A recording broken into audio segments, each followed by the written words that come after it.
Bearing angle क्या होता है, एक्चुअल एंगल क्या होता है, रेफरेंस एंगल क्या होता है, ये तीनों आप चीजें देख ले तो फिर 19 और 20 क्वेश्चन आपके लिए आसान हो जाएगा।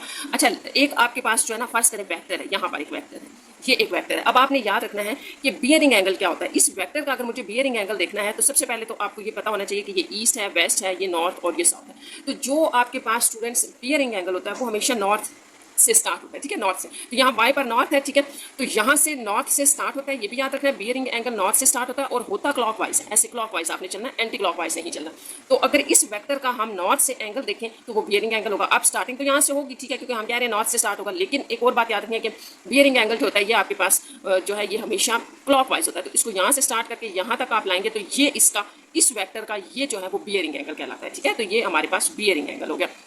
अच्छा, दूसरा जो हमने लिखा है कि एक्चुअल एंगल क्या होता है, तो ये वेक्टर हम वही ले रहे हैं बार बार, फर्स्ट करें ये वेक्टर यहाँ पर है, ठीक है। अब आपने इसका बियरिंग एंगल तो बता दिया, इसी वेक्टर का अगर आप एक्चुअल एंगल बताना चाहते हैं तो आपने याद रखना है पॉजिटिव एक्स एक्सिस से एंटी क्लॉकवाइज एंगल जो होगा, एंटी क्लॉकवाइज एंगल वो उसका एक्चुअल एंगल होगा उस वेक्टर का। अच्छा, नेक्स्ट हमारे पास रह गया है रेफरेंस एंगल।